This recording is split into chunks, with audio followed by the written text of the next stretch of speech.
Hello friends, welcome to my channel. तो इस video पे हम बात करने वाले हैं हेमेटोनिक्स ड्रग्स फार्माकोलॉजी के बारे में। हम बात करेंगे कि आपके हेमेटोनिक्स वर्ड का मतलब क्या है, क्या उनके ड्रग्स हैं और क्या उनके बेसिक मोड ऑफ एक्शन है और क्या मेजरली इनके क्लिनिकल यूजेस हैं। तो ये टॉपिक की बात करें तो ये टॉपिक आपके सीवीएस फार्माकोलॉजी के हैं या फिर ब्लड डिसऑर्डर्स फार्माकोलॉजी के अंडर में भी आता है। तो मोटा मोटी बात करें अगर फार्मेसी के हैं तो आपके 5th सेमेस्टर फार्माकोलॉजी में ये इन्वॉल्व होगा, नीट नंबर 2 का पार्ट है। So if you want to watch my previous videos regarding the pharmacology you can check the description box below for the link. So चलिए वीडियो को शुरू करते हैं।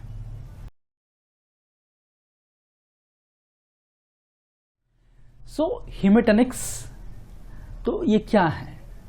इन्हें हम ब्लड फॉर्मिंग एजेंट्स भी बोल सकते हैं। ऐसे ड्रग जो आपकी बॉडी के अंदर में जो हीमोपोसिस प्रोसेस होता है, ब्लड फॉर्मेशन प्रोसेस होता है, उसमें ये हेल्प करते हैं फॉर्मेशन पे, ब्लड के मैच्योरेशन पे हैं, ब्लड के फॉर्मेशन पे हैं, ब्लड के सिंथेसिस पे हैं।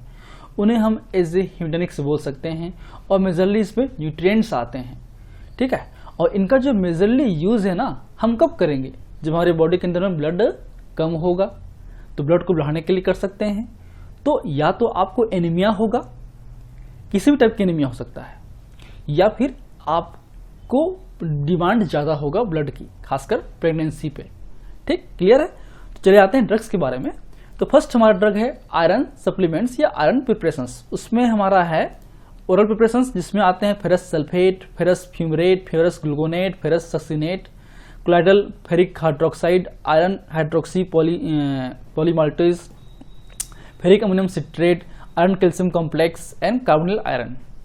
और आपके जो पेरेंटल्स में आते हैं हमारे iron dextran, iron sorbitol citric acid, ठीक है। आयरन डेक्स्ट्रॉन की बात करें, ये बहुत रेयरली यूज होता है, बहुत सीरियस केस है, आपकी बॉडी के अंदर में ब्लड की कमी हो गई है तो इसको एज ए पेरेंटल रूट से, आईवी रूट से हम लोग देते हैं। बाकी इन जो ड्रग्स का यूज है हम जनरल एनीमिया के केस में करते हैं। अगर आपकी बॉडी के अंदर में वीकनेस हो या फिर ब्लड जो हीमोग्लोबिन कंटेंट है वो कम हो, उस केस में करते हैं। या फिर जो प्रेगनेंसी के दौरान आपकी डिमांड बढ़ जाती है ब्लड की, तो इसलिए आपके प्रेगनेंसी के जो सप्लीमेंट्स होते हैं उसमें हम यूज कर सकते हैं। तो आयरन बहुत ही इंपॉर्टेंट एलिमेंट्स हैं आपके ब्लड फॉर्मेशन पे। जो ब्लड की बात करें तो उसमें जो होता है हीमोग्लोबिन, उसमें होता है हीम। तो हीम के सिंथेसिस में आपके आयरन की रिक्वायरमेंट होती है। तो कहीं ना कहीं इनडायरेक्टली डायरेक्टली ये हीमोग्लोबिन के सिंथेसिस में हेल्प करता है, जिससे आपका ब्लड बनता है, ठीक है। तो डिटेल्ड जो एनीमिया क्या है वो आपने पैथोफिजियोलॉजी में पढ़ चुके हैं। उसके अलावा जो फार्माकोलॉजी की बात करें, ड्रग्स की डिटेल फार्माकोलॉजी की, तो मैंने ऑलरेडी वीडियो बना चुका हूं इस टॉपिक्स पे, चाहे आयरन हो, चाहे विटामिन B12 हो, चाहे फोलिक एसिड हो, जो कि आगे देखने वाले हैं। तो उनके लिए आप जाके प्लेलिस्ट चेक कीजिए, फार्माकोलॉजी 2 वाला प्लेलिस्ट या 5th सेमेस्टर वाला प्लेलिस्ट आपको मिल जाएगा, ठीक। तो उसके अलावा नेक्स्ट हमारा है मैच्योरेशन फैक्टर्स, जिसमें आते हैं विटामिन B12, साइनोकोबालामिन, जिसमें आपके साइनोकोबालामिन है, हाइड्रोक्सीकोबालामिन है या मिथाइलकोबालामिन है, ठीक। उसके अलावा हमारा है फोलिक एसिड डेरिवेटिव्स।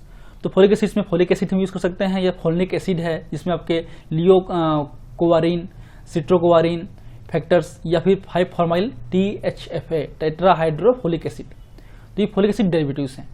ये दोनों ही बहुत ही जरूरी हैं आपके ब्लड मैच्योर के लिए, न्यूक्लियस बाहर निकलने के लिए, साइज को कम होने के लिए।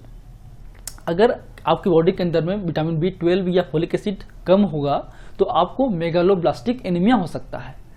उस केस में आपके जो आरबीसी के साइज हैं बहुत मैक्रोसाइट्स होते हैं, बड़े होते हैं, उनमें न्यूक्लियस होता है। तो इसलिए हम जो इन दोनों का यूज जो है कॉम्बिनेशन में ही करते हैं मेजरली, और इनका जो यूज है हम लोग मेगालोब्लास्टिक एनीमिया में करते हैं, ठीक।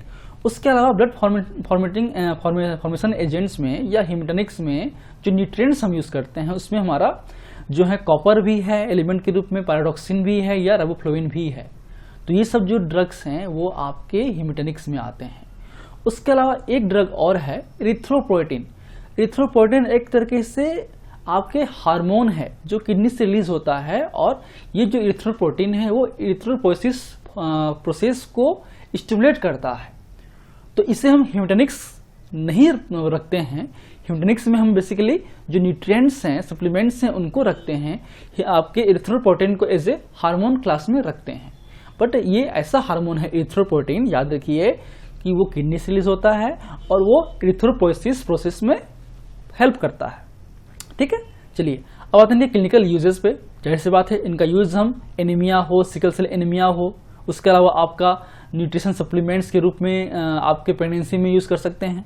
ठीक, तो बात करें हम लोग आयरन की, तो आयरन क्या करता है, आयरन डिफिशिएंसी एनीमिया में हम यूज कर सकते हैं। प्रमोट्स द एचबी सिंथेसिस, जो हीमोग्लोबिन सिंथेसिस है ना, उसमें ये हेल्प करता है। और जो आपका विटामिन B12 फोलिक एसिड है, ये आपके मैच्यूरेशन फैक्टर्स हैं, तो ये मेगालोब्लास्टिक एनीमिया में यूज करते हैं और ये प्रमोट एरिथ्रोसाइट मैच्यूरेशन के रिस्पॉन्सिबल होते हैं। ठीक है, तो ये बेसिक्स इंफॉर्मेशन है हमारे हीमेटोनिक्स एजेंट्स का। नेक्स्ट वीडियो में बात करने वाले हैं कोगुलेंट्स के बारे में। सो if you like my videos please press the like button. जहाँ तक वीडियो को जरूर देखे हैं तो आप लाइक जरूर कीजिए, कमेंट्स कीजिए, मुझे फीडबैक दीजिए कि आपको ये वीडियो या इस तरह से वीडियो कैसा लगता है, क्या आपके बेनिफिट्स हो रहे हैं और मैं क्या और इम्प्रूव कर सकता हूँ। और अपने फ्रेंड से जरूर शेयर कीजिएगा ताकि सभी को ये वीडियो मिल सके। So thank you, keep watching.